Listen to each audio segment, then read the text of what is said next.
Alors en fait, il faut savoir ce qu'on fait, la base, le fondement. Il n'y a que moi qui ferai ce que je fais, de la même façon qu'il n'y a que toi qui feras ce que tu fais. Bon. J'ai mis ça moi, maître modèle. Eh ben, j'ai pas vraiment d'avis tranché là-dessus. C'est du latin ou du grec ancien. 1. Je fais pas du Christian Tissier. 2. Je ne fais pas du Marseille. 3. En fait, je fais de l'aïkido.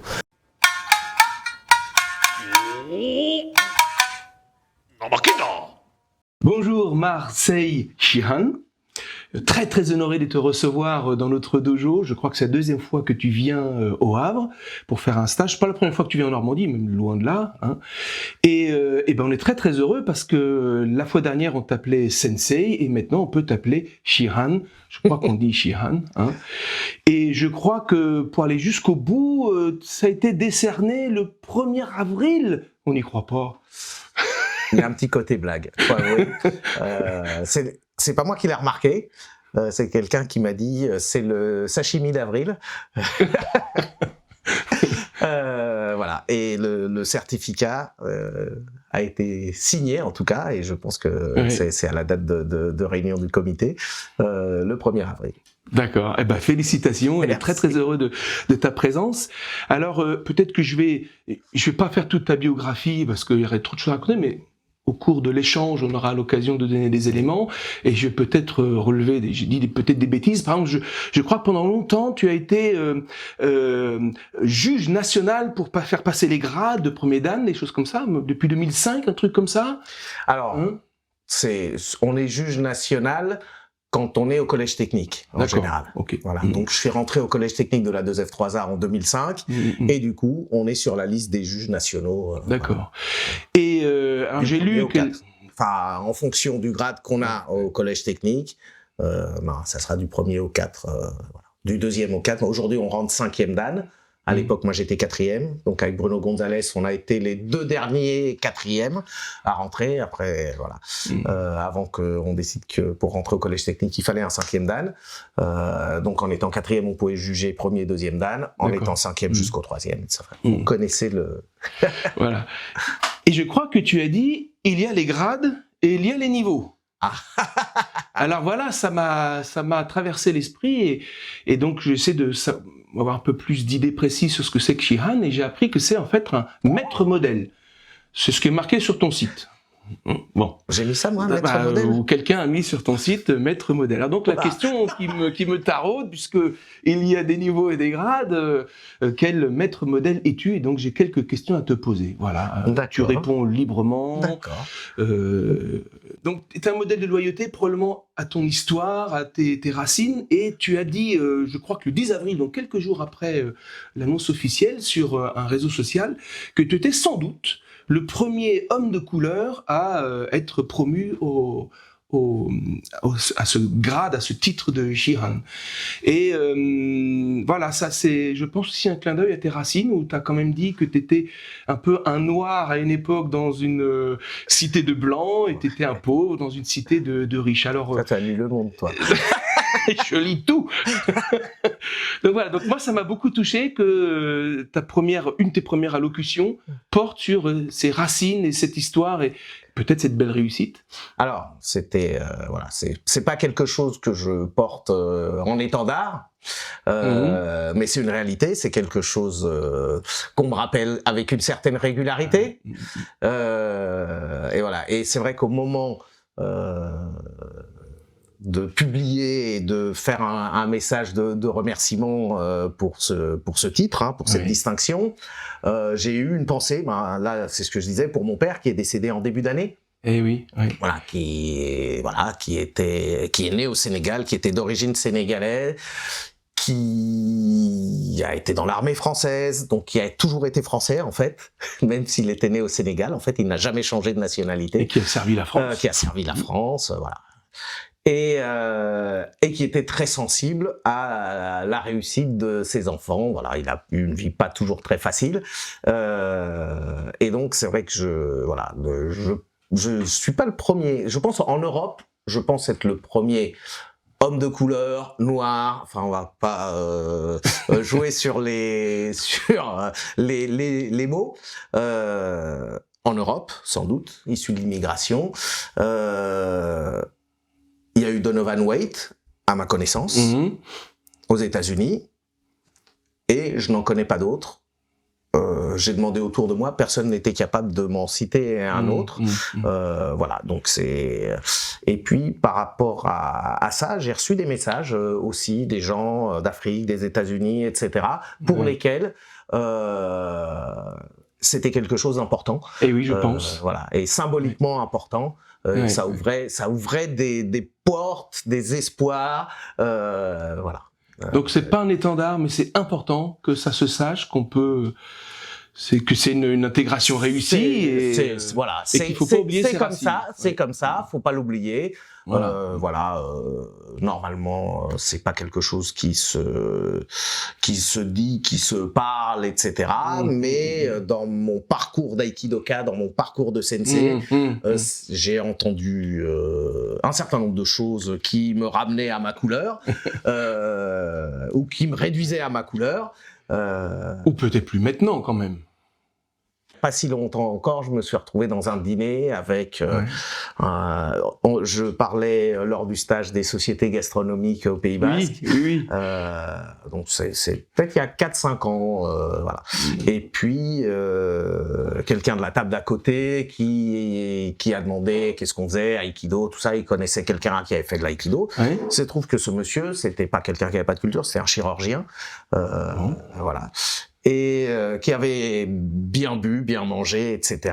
Et puis, mais qui c'est le maître de ce stage? Donc au début, les gens font l'andouille, disent c'est le plus débutant. Voilà, non, j'ai bien compris. Et puis la fin du repas arrive et il revient, il dit non, mais en fait, en vrai, qui c'est le maître? Et donc les gens disent c'est lui, en parlant de moi. Et là, le cri du cœur, racontez pas de conneries, ça peut pas être lui parce que c'est un noir. Ben oui, puis le 1er avril en plus. Alors, c'était pas le 1er avril, mais voilà. Donc, c'est des choses qui reviennent avec terrible. Une certaine régularité, on va dire. Voilà. C'est pas tout le temps, c'est juste suffisamment pour qu'on l'oublie jamais.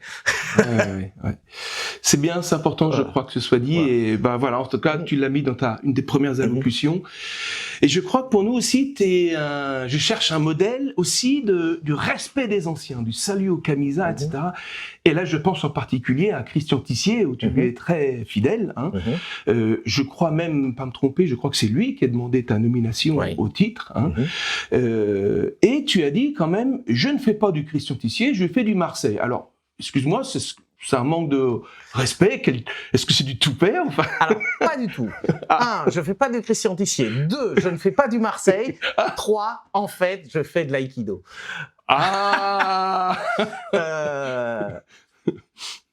Et je fais de l'aïkido avec ce que je suis, avec ce que j'ai compris, avec le fruit de mon parcours. Donc forcément, on va dire, c'est du Marseille. C'est pas que c'est du Marseille, c'est que c'est ce que Marseille est capable de faire en aïkido. C'est l'aïkido que Marseille vit au moment où il enseigne, au moment où il pratique. Voilà, c'est dans ce sens-là. Il y a que moi qui ferai ce que je fais. De la même façon que il y a que toi qui feras ce que tu fais. Oui, malheureusement, oui. Heureusement. En tout cas, tu insistes souvent sur l'aspect évolutif. Hein. C'est pas figé, ça évolue. Donc le Marseille d'il y a quelques années et aujourd'hui. J'espère que c'est pas exactement la même chose. On peut, alors ça c'est un grand débat, hein, mais pour moi l'aïkido c'est quelque chose de vivant. Et je dis souvent c'est comme les langues vivantes. C'est-à-dire que on peut considérer que c'est du latin ou du grec ancien. Auquel cas, c'est figé, il faut le transmettre. C'est une langue morte, on dit, hein, même. Hein. C'est une langue morte. Je crois. Donc figé. Figé, dans laquelle on n'a rien à modifier. Et en même temps, c'est pas une langue de communication. Enfin, à part au Vatican aujourd'hui, où il y a encore des gens qui communiquent en latin, pour le reste, le latin, c'est pas très vivant. On peut considérer que c'est un langage. De mon point de vue, c'est une langue vivante. Et une langue vivante, c'est quelque chose qui s'enrichit d'apports, qui évolue dans l'histoire, qui évolue en fonction des régions, qui évolue en fonction de ce que chacun va apporter de ce qu'il est. Voilà. Et pour moi, l'aïkido, ça reste quelque chose avec un corpus commun important. C'est important de savoir d'où on vient. Oui. Mais c'est aussi important de se permettre d'explorer, de chercher, d'aller plus loin, de faire évoluer. En l'occurrence, voilà, moi, on parlait de loyauté. C'est vrai que quand tu as prononcé le mot de loyauté, ma première pensée était pas tellement à ma couleur, parce que j'ai pas de loyauté à avoir. Enfin, c'est pas une loyauté à ma couleur. Par contre, oui, une loyauté envers Christian Tissier. Christian Mouza, avec qui j'ai commencé auparavant, de fait aujourd'hui c'est beaucoup, ça a été Christian Tissier, ça fait, moi je l'ai rencontré au stage de Pâques 88, ça fait un petit moment, 1988, je précise. Voilà, donc, je voulais revenir justement sur cette évolution dont tu parles bien. J'aime beaucoup cette idée du langage, je trouve que c'est une belle idée. Alors, je pense aussi que tu es un modèle de chercheur. Justement, tu restes pas figé. Et un jour, je me souviens, tu avais dit dans un stage, ce que je travaille en ce moment, c'est le membre qui est pas acteur, le membre qui est un peu oublié, quoi. Hein. Et t'as dit par ailleurs, et ça je trouve que c'est une belle image, parce que Brahim a dit la même chose d'ailleurs dans l'interview qu'on a eue. Il a dit, je ne cesse de progresser et d'ouvrir des portes, toujours quand j'avance. Alors je me suis demandé comment tu arrives à ouvrir des nouvelles portes avec le bras derrière. Enfin là il y a un truc qui me dépasse en termes mais j'étais à un niveau que je n'atteindrai pas. Donc. Alors c'est pas qu'avec le bras derrière. Ah bon? C'est avec les deux bras. C'est-à-dire que quand je pousse, j'utilise les deux mains. Et c'est souvent l'idée de dire on utilise une partie du corps, celle qui est dans l'action, et on oublie l'autre. Et les deux parties du corps interviennent de façon complémentaire, parfois opposée, parfois simultanée, mais les deux parties du corps vont intervenir. Et notamment le bras qui n'a pas de contrainte va aider à libérer le bras qui a la contrainte. Voilà. Donc c'est-à-dire de toujours aller un peu plus finement, toujours aller un peu plus loin dans des choses qu'on a pu oublier. On a le mouvement du corps, tous les détails sont intéressants à travailler et sont une porte une voie de travail. Voilà, c'est des pistes de recherche, c'est des pistes, comment j'allais dire, pour raffiner les sensations. Là aujourd'hui, on a parlé un peu des sensations, de la coordination. Les sensations, c'est beaucoup une coordination fine.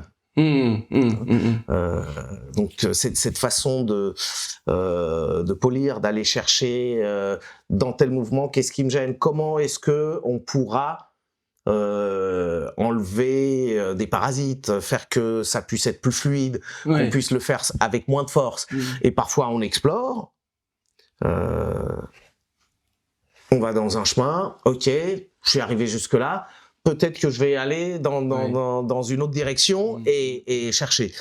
En sachant qu'on revient toujours à ce que, allez, j'ai utilisé les gros mots, à ce qui va être le quihon, c'est-à-dire le quihon, la base, le fondement, ce sur quoi est assis notre aikido, ce sur quoi on va s'appuyer pour pouvoir aller plus loin, pour pouvoir explorer dans cette direction, dans telle autre direction. Etc. Alors, il me semble justement que là aussi, je pourrais dire que pour nous, tu es un modèle de sincérité, d'engagement aussi, et notamment au travers les armes. Moi, c'est ce que j'ai perçu. Les armes, c'est un des outils qui nous permet d'être centrés, d'aller au bout, et notamment cette idée d'un peu tout ou rien, quoi. C'est on y est dans le timing ou pas, sinon on est mort ou vivant. Ça, c'est quelque chose que tu reprends souvent, cette notion de pureté. Enfin, ça affine le geste, etc. Et t'as eu un propos assez étonnant d'ailleurs. T'as dit que, d'ailleurs, tu l'as dit, on fait un aikido qui est de plus en plus précis et raffiné. Et dit, mais à un moment, quand on se prend le coup de bokken sur la tête, le raffinement, personne ne le verra. Donc. Ouais. Alors, jusqu'où le raffinement, jusqu'où ce travail de précision? Alors en fait, il faut savoir ce qu'on fait. Est-ce que notre recherche, elle est d'aller vers quelque chose de très opérationnel? En général, ce qui est opérationnel, c'est court, enfin court au sens bref, c'est rapide, ça fait appel à la surprise. Et ça marche. En aikido, on travaille un tas d'autres choses. C'est pas de mon point de vue, en tout cas dans ma pratique personnelle, ça ne sera pas le but premier. Ça veut pas dire que c'est absent. Le cadre martial y est, la prise en compte du danger, va y être, comment on va dire, la rigueur de la réponse va y être, mais c'est pas le but premier. Et c'est vrai que les armes, ça permet d'être mis face à un danger plus grand, à un danger. À main nue, on peut se faire mal. C'est rarement définitif, et quand c'est définitif, c'est rarement fait exprès. Avec un Bokken, avec un Joe, quand ça arrive pleine vitesse, pleine tête, on arrête de discuter.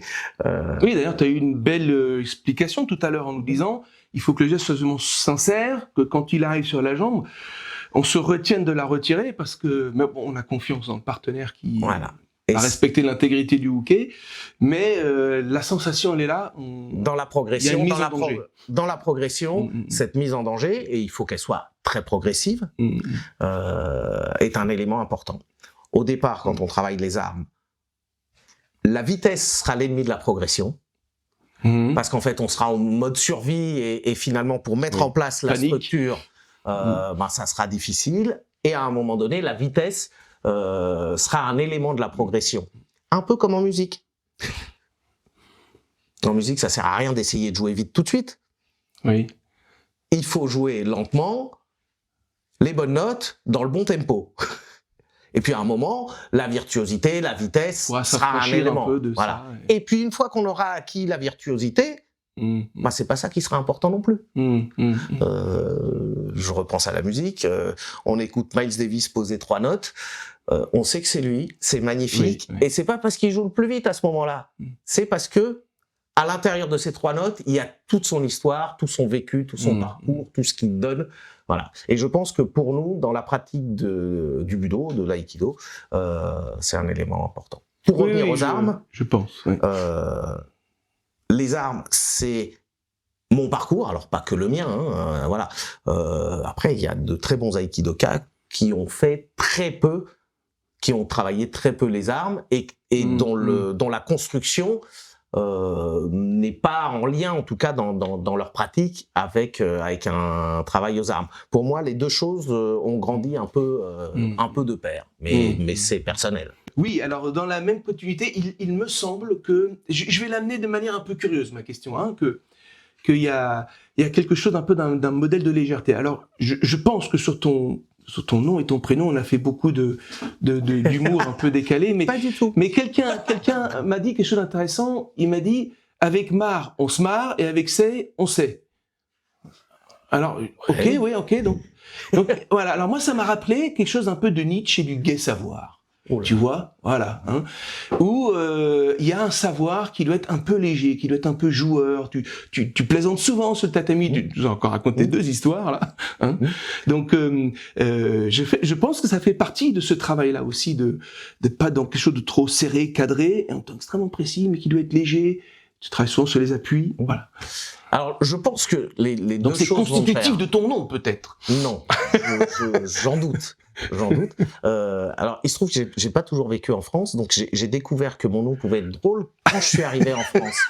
Avant, ça n'effleurait personne que ça pouvait être drôle. Ça s'est bien rattrapé. Pour la petite histoire, il y a eu un moment où j'offrais 10 francs à celui qui me faisait une blague sur mon nom que je n'ai pas entendu encore, d'accord. Et je n'ai jamais lâché 10 francs. Et là, celle-là, ce que je viens de faire. Celle-là, mais c'est pas vraiment une blague. Ok, d'accord. C'est pas drôle. Non, t'as raison, c'est pas drôle. Mais, je la remballe. Mais voilà. Donc non, c'est pas constitutif de mon nom. Mes parents étaient pas spécialement des comiques. Enfin, voilà. Pour ceux qui ont connu mon père, c'était pas sa caractéristique principale, l'humour. Mais je pense que être sérieux et se prendre au sérieux sont 2 choses différentes, et que on peut travailler sérieusement sans être dans une ambiance extrêmement oppressante, et qu'on peut être léger. En même temps, les gens qui me connaissent de près savent que j'ai un bon caractère. Oui, je crois. Voilà, que quand j'ai des choses à dire, je les dis. Même sur le tatami, quand je trouve que c'est pas ce que j'ai demandé, je vais le signaler. Mais voilà, mais c'est pas, j'ai pas besoin de construire un personnage pour rendre crédible ce que je fais. Et là aussi, par rapport c'est quelque chose que j'ai entendu il y a très longtemps à Christian Tissier, qui disait que voilà, que les sensei, ils savent où ils en sont, ils ont pas besoin de créer un personnage pour rendre crédible. Après, il y a un certain nombre de gens, de domaines, alors pas que dans l'aïkido, hein, mais ça se voit aussi un peu dans l'aïkido. On va pas se fâcher tout de suite. Dans lesquels le fait de créer un personnage, c'est le personnage qui va rendre crédible ce qu'on montre. Voilà. Quelque part, c'est incarné aussi, quoi. Hein. Alors là, c'est pas ce que j'appelle incarné. C'est-à-dire que là, on crée un personnage et on rend crédible quelque chose qui est pas forcément crédible en soi. Je me positionne un peu à l'inverse en disant ce que je fais, je sais ce que je fais. Les gens le voient pas. Voilà, la plupart des gens qui me connaissent le voient, le sentent. J'ai pas besoin de créer un personnage de. Je suis pas Pei Mei dans Kill Bill, quoi. Voilà, j'ai pas besoin d'être Pei Mei pour être crédible sur le tatami. Voilà. Et on ne fait que de l'aïkido. Et l'aïkido, ça se passe sur le tatami. Donc. Alors, il y a aussi, quand j'ai lu un peu tes interviews, quelque chose qui m'a frappé aussi, hein, que j'ai noté, c'est que très souvent, alors là tu ne l'as pas trop fait, mais très souvent tu commences par « je ne sais pas » ou une de tes phrases préférées, c'est « je n'ai pas d'avis tranché là-dessus ». Alors toi qui aimes bien les armes, trancher, par ailleurs, t'es pas toujours tranché, quoi. Et comme je pense que t'as vécu pas mal en Basse-Normandie, je soupçonne que t'as été influencé par la culture normande du peut-être ben que oui, peut-être ben que non. Alors, c'est quoi cette incertitude? C'est une ouverture? C'est des possibles? J'ai pas vraiment d'avis tranché là-dessus. Effectivement, peut-être suis-je resté trop longtemps en Basse-Normandie. Bon, on leur dira. Non, je crois que sur certaines choses, c'est important d'avoir des certitudes. Je ne crois pas qu'il faille avoir des certitudes sur tout.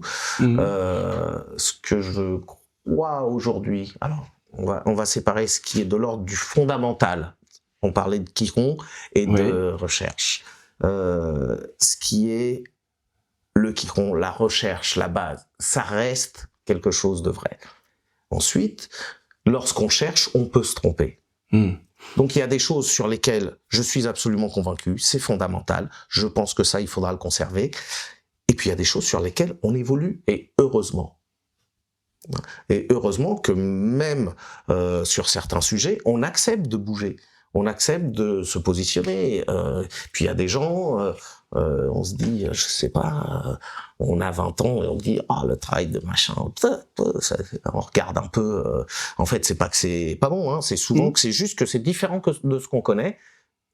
Et comme on a une grille extrêmement étroite, on peut vite juger. Et on peut penser que non, ça n'a aucun intérêt. Et puis des années après, se rendre compte qu'en fait, c'est intéressant. C'est une démarche différente, c'est une proposition différente, ça peut être voilà. Et donc souvent, quand c'est pas quelque chose sur laquelle j'ai un avis tranché, il y a un certain nombre de choses sur lesquelles j'ai des avis relativement tranchés, mais je crois en la mesure. Oui. Je crois en la mesure et je ne crois pas au dogme catégorique imposé. C'est vrai dans la pratique de l'aïkido, où souvent je dis, voilà, ça c'est mon choix aujourd'hui, ça c'est ce que je vous propose. Je dis rarement, ça c'est comme ça et pas autrement. Tu compares avec le langage, hein, et ces formules-là sont une invite à la nuance, il y a quelque chose un peu d'une position basse, un petit peu, hein, plutôt souple, plutôt que d'être rentre dedans et de maintenir coûte que coûte son avis, d'être plutôt on peut préciser la question, on peut échanger là-dessus. Je pense que c'est un peu l'aïkido. Hein. Oui, c'est ça. Comme le langage, une forme ça peut être irimi direct. on utilise des pivots. Dans la technique, l'une des choses intéressantes en Aïkido, dans le Tenkan, c'est qu'à un moment donné, on adopte le point de vue de l'autre pour aller ailleurs. En Tenkan, on adopte le point de vue de l'autre pour l'emmener un peu ailleurs, pour déplacer la question. Eh oui. Hein. Et la plupart du temps, c'est pas... Ouais, on n'est pas frontal. On aura un angle, on aura choisi un angle, on aura pivoté, voilà. Et je pense que sans doute le fait de pratiquer l'aïkido depuis aussi longtemps, je vais pas dire aussi intensément, mais quand même un peu, ça façonne aussi votre façon d'être et de... Ouais. Voilà. On façonne son aïkido avec ce qu'on est, et notre aïkido va aussi façonner ce qu'on devient. Et ça, je pense que tu le transmets dans ta manière d'être, dans tes réponses, aussi dans ta pratique. Et j'étais aussi sur cette idée de un modèle de transmission. Et j'ai pensé, parce que j'ai eu la chance un jour de pratiquer avec ton fils, Alioun, je crois, c'est ça, Alioun. Qui est, je crois, très doué. Et moi je me suis dit, il a été obligé de se mettre à l'aïkido s'il voulait voir un peu son père, parce que lui est tout le temps parti dans des stages, etc. Et en fait, il est doué. Et toi, t'as commencé tardivement, t'as commencé à 23 ans, je crois. Donc alors pour toi, c'est quoi? C'est une joie, c'est un plaisir de le voir, t'es fier de lui, ou franchement c'est un emmerdement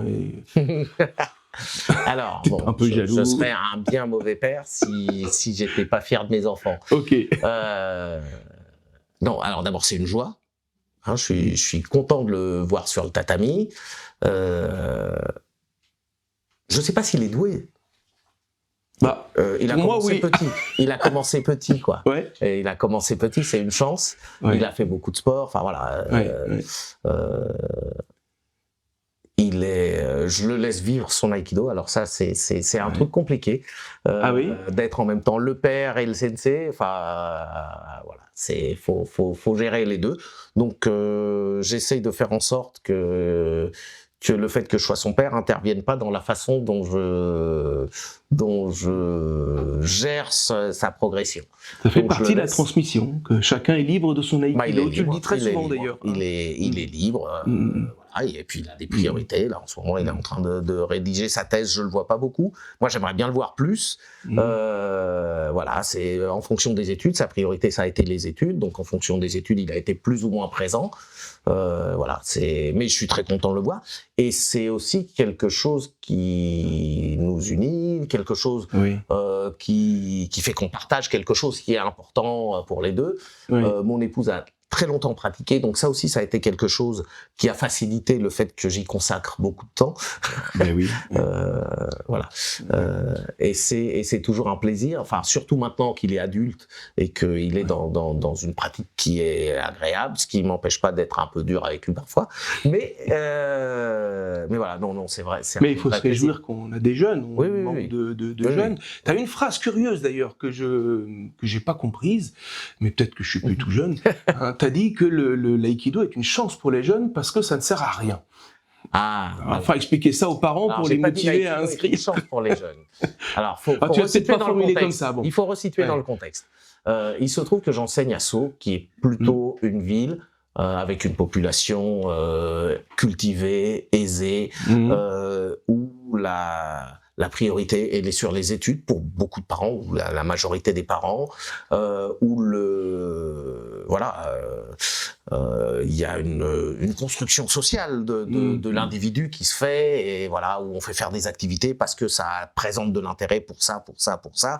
Et puis l'aïkido, en fait, quand je dis ça sert à rien, c'était apprendre, ça m'a valu, il a fallu sur l'article supprimer un certain nombre de commentaires, d'insultes, les gens ont pas de deuxième degré. Et quand je disais ça ne sert à rien, c'était 3 petits points. Comme l'amitié ne sert à rien, comme la musique ne sert à rien, comme les arts ne servent à rien, comme l'amour ne sert à rien. C'est-à-dire que c'est pas quelque chose.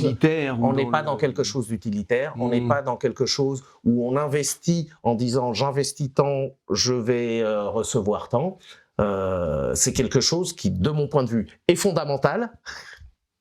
Parce que ça n'a pas d'utilité pratique immédiate dans ce sens-là. Et donc je disais, ça leur fait du bien parce qu'il n'y a pas de pression, il n'y a pas de Il y a pas de compétition, il oui. n'y a pas de compétition. C'est juste, ils font ça pour eux. Voilà. C'est dans ce sens-là que je disais que ça servait à rien. Et peut-être même que chacun avec l'aïkido a à construire le sens de cette activité quand même assez martial, pas martial, c'est des débats qu'on a. C'est des débats éternels, et qui dépendent. On n'a pas la même vision lorsqu'on débute l'aïkido, 10 ans après, 20 ans après, 30 ans après, par rapport à ça. Et puis, quand on parle de martialité, aujourd'hui, on commence à interroger des gens qui sont 6e, 7e dan. On parle pas forcément de la même chose, ou ça ne se traduit pas de la même façon en fonction des parcours. Puis il y a des gens qui vont beaucoup insister sur l'aspect, ce que moi j'appelle purement opérationnel, c'est-à-dire est-ce que c'est efficace, est-ce que je lui casse le poignet ou pas. Et que là, ce qui importe, c'est de savoir si là je lui casse le poignet ou pas. Et il y en a d'autres pour qui c'est totalement secondaire. Et ce qui va être important, ça va être la relation, le lien, que l'aspect mise en danger, etc. Finalement, on s'en moque un peu. Mais ce qui va être important, ça va être de créer une connexion, par exemple, avec le partenaire. C'est Non, mais je ne juge pas. Après, moi, j'ai mes préférences, j'ai mes choix personnels. Mais ça ne veut pas dire que mes choix sont les seuls possibles, encore une fois. Et que accepter l'aïkido, c'est aussi accepter l'autre. On accepte l'autre tel qu'il est sur le tatami, mais on ne va pas accepter l'autre tel qu'il enseigne, parce qu'il n'a pas exactement la même vision que nous. C'est un peu dommage. Donc, J'en arrive à ma dernière question. Alors, je suppose que ta sagacité a deviné que sur mes questions de modèle, tu as reconnu les 7 plis du hakama, les 7 sagesses et qualités que tout doit posséder. Et figure-toi que les couturiers sont en peine parce que 7 plis, c'est un peu casse-pied à faire comme hakama. Maintenant, puisque tu as un titre et le niveau et le grade pour eux, peux-tu les soulager et enfin rajouter un 8e pli? Ça sera plus facile en termes de symétrie, de cohérence, d'harmonie, etc. Et rajouter une valeur qui serait propre ou une qualité que tu défends. Alors, j'ai eu peur qu'on me demande de faire de la couture. Tu soulages ceux qui le font. Voilà. Si on me demandait d'ajouter un 8e pli au hakama, concrètement, je préfère laisser ça aux professionnels. Alors, quel pli faudrait-il rajouter au hakama ? Il y en a une qui, pour moi, est une... On vient d'en parler un peu différemment, mais ça me vient comme ça spontanément, je dirais la tolérance. La tolérance, c'est accepter l'autre. C'est accepter l'attaque, c'est cette idée que il y a des choses qui sont très belles en aïkido, mais qu'il s'agit de faire vivre. Dire le uke et tori sont les 2 éléments d'un même ensemble, et chacun a besoin de l'autre pour progresser. Mais pour ça, faut accepter l'autre. Et donc, et par mon histoire, et par ce que je crois de l'aïkido, voilà, la tolérance dans les vertus à... Oui, bien sûr. La tolérance me semble un élément important. Et puis, on parlait, pour revenir au début de l'interview, le fait de nommer des occidentaux, des gens de couleur entre guillemets, mais des non-japonais en tout cas, et de reconnaître leurs valeurs, c'est aussi un signe d'ouverture et de tolérance. Donc je garderai bien celui-là. Ok, on verra si on lance une nouvelle mode. Merci infiniment. Merci beaucoup. Shihan, c'était un plaisir de te recevoir et la sincérité de tes réponses. Grand plaisir. Voilà. Merci à toi. Merci.